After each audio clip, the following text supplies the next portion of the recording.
నమస్తే, welcome to our channel. అయితే నిన్న సండే రోజు సృష్టి వర్మని అయితే ఎలిమినేట్ చేశారు.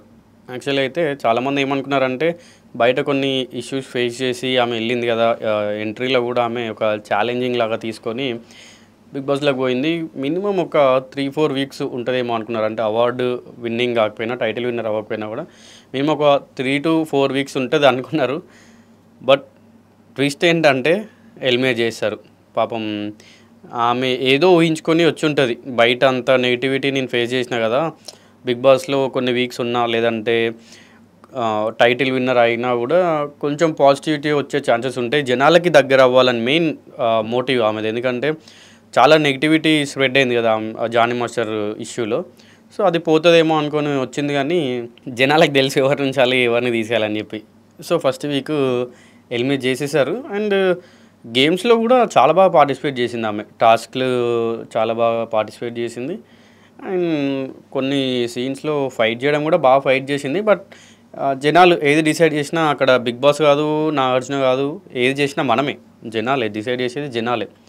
సో ఫస్ట్ వీక్ అయితే ఆమెని ఎలిమినేట్ చేశారు. అండ్ తర్వాత నిన్న ఒక మెయిన్ థింగ్ మాట్లాడాలంటే సుమన్ శెట్టి గారి గురించి. ఆయన సేఫ్ అయిన తర్వాత అక్కడ పోడియం అంతా, అసలు పోడియంలో ఉన్న ఆడియన్స్ అందరూ కూడా అసలు విజిల్స్, కేకలు, మామూలు సీన్ క్రియేట్ చేయలేదు వాళ్ళు. అక్కడ అసలు నెక్స్ట్ లెవెల్ అని చెప్పొచ్చు. నాకు చూస్తున్నంతసేపు అబ్బా ఈయన సేవ్ అయినందుకు ఇంతమంది ఎంజాయ్ చేస్తున్నారా అని చెప్పి అనిపించింది నాకు.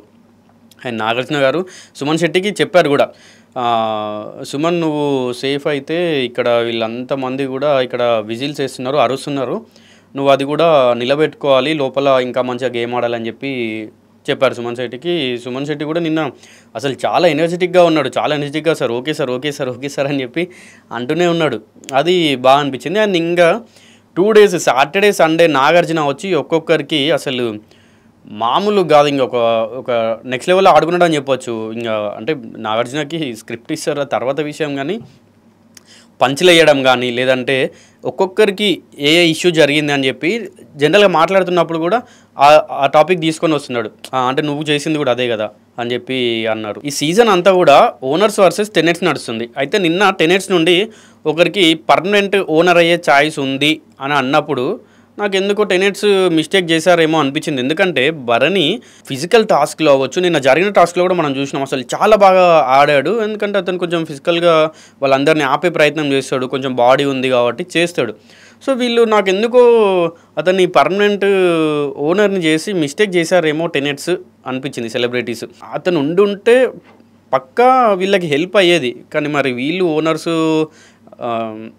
ఓనర్స్లోకి పంపిస్తే భరణిని టెనెట్స్కి కొంచెం హెల్ప్ అవుతుంది అని అట్లేమో అనుకున్నారు. కానీ ఒకసారి ఓనర్ అయ్యారంటే అతను ఓనర్లా మారిపోవాల్సిందే అంతే. ఇంకా మళ్ళీ టెనెట్స్ వైపు సెలబ్రిటీస్ ఆ కలిసి ఉండడం ఉండదు. నిన్న ఈవినింగ్ కూడా భరణి ఇమాన్యుయల్కి ఫుడ్ తీసుకొని వెళ్ళి అదే తిందామని చెప్పి అంటుంటే ప్రియా అంటుంది, మీరు ఆల్రెడీ ఓనర్ అయిపోయారు, ఇంకా టెనెంట్లాగా ఆలోచించకండి, మీరు ఇంకా టెనెంట్స్లో ఉన్నారు అనుకోకండి అని చెప్పి ప్రియా అప్పుడే పాయింట్ రేజ్ చేసింది. సో భరణిని వీళ్ళు ఓనర్ని చేసి మిస్టేక్ చేశారేమో అనిపించింది. ఎందుకంటే టెన్నిస్ నుండి ఎవరినైనా పంపిస్తే, సుమన్ శెట్టిని అవ్వచ్చు, ఇట్లాంటి వాళ్ళని పంపిస్తే వీళ్ళకు హెల్ప్ అయ్యేది. టాస్క్లు ఎవరు బాగా ఆడరో వాళ్ళ వైపు పంపిస్తే ఏంటంటే ఎలిమినేషన్స్లో అవ్వచ్చు, అన్నిట్లలో కూడా అప్పుడు వీళ్ళకే హెల్ప్ అవుతుంది. సో మన దగ్గర ఒక బాగా ఆడని పర్సన్ తీసుకెళ్ళి వాళ్ళ టీంలో పెడితే అప్పుడు వీళ్ళకే హెల్ప్ అవుద్ది. సో అట్లా వీళ్ళు ఆలోచించుంటే బాగుండే అనిపించింది. ఇప్పుడు వీళ్ళ సైడ్ ఎవరు లేరు కదా, ఇమాన్యుయల్, సుమన్ శెట్టి, సంజన గారు కూడా టెంపరీ ఓనర్గా ఉన్నారు, బట్ మళ్ళీ రిటర్న్ వస్తారు. సో వీళ్ళందరూ కూడా ఫిజికల్గా ఎదుర్కోలేరు కదా ఇప్పుడు ఆపోజిట్ వాళ్ళని. ఇమాన్యుయల్ ఒక్కడు ఆపుతాడు అనుకోవచ్చు.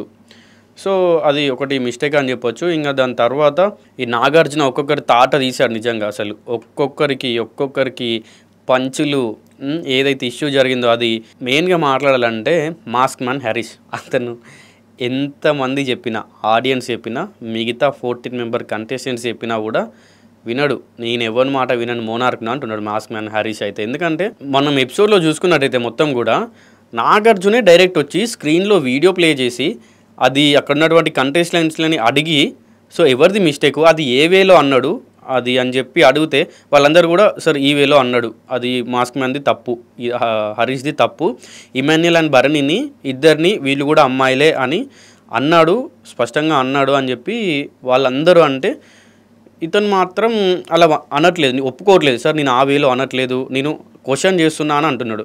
బట్ ఆ క్వశ్చన్ చేసిండు అనేది అతనికి ఒక్కనికి అనిపిస్తుంది. బట్ అది ఏంటంటే వేరే వాళ్ళకు కూడా అనిపించాలి కదా. సరే హౌస్లో ఉన్న వాళ్ళందరూ కూడా కావాలని ఇతని పైన చెప్తున్నారు అని అనుకుంటే, బయట ఆడియన్స్ని కూడా అడిగారు. ఆడియన్స్ని అడిగినప్పుడు కూడా ఆడియన్స్ నుండి కూడా సేమ్ అదే వచ్చింది. ఒక పాయింట్ మీద ఉండట్లేదు అని చెప్పి ఆడియన్స్ చెప్పారు. అయినా కూడా వినట్లేదు. మీ అందరికి ఒక దండం అని చెప్పి అంటున్నాడు హరీష్ మాస్క్ మ్యాన్. సో ఈ మాస్క్ మ్యాన్ బిహేవియర్ పక్కా చేంజ్ చేసుకోవాలి. చేంజ్ చేసుకుంటేనే కొన్ని వీక్స్ మూవ్ అవుతాడు. ఎందుకంటే స్టార్టింగ్లో మనం ఏమనుకున్నాం, సంజన ఒకటి డిఫరెంట్ ఉంది, 14 మెంబర్స్ కంటెస్టెంట్స్ ఒక సైడ్ ఉంటే సంజన ఒక సైడ్ ఉంది అనుకుంటున్నాం. బట్ ఇప్పుడు మనం ప్రీవియస్గా చూసుకున్నట్టయితే ఈ మాస్క్ మ్యాన్ హరీష్ కొంచెం సైడ్ అవుతున్నాడు. అంటే అతను ఎప్పుడు చూసినా మనం గ్రూప్ కాదు, నేను గ్రూప్గా గేమ్ ఆడను, నేను ఒక్కడిని సోలో ఆడుకుంటా అని చెప్పి కొన్ని పాయింట్స్ రేజ్ చేస్తున్నాడు. సో అదొకటి కొంచెం బాగాలేదు. అతను చేంజ్ చేసుకుంటే బాగుంటుంది. సో నేను చెప్తుందంతా కూడా నా ఓన్ ఒపీనియన్. సో మీ ఒపీనియన్ అవ్వచ్చు హరీష్ పైన, లేదంటే మిగతా కంటెస్టెంట్స్ పైన మీ ఏ ఒపీనియన్ ఉన్నా కూడా కింద కామెంట్ చేయండి. సో దట్ ఏంటంటే నాకు కూడా తెలుస్తుంది నేను నిజం చెప్తున్నానా లేకుంటే అది మీ ఎవరివే వాళ్ళకి అర్థమవుతుంది కదా. సో నా సైడ్ ఇలా ఉంది కదా, మీ సైడ్ ఎలా ఉందనేది కూడా నాకు అర్థమవుతుంది. సో మీ ఒపీనియన్ కామెంట్ చేయండి తప్పకుండా.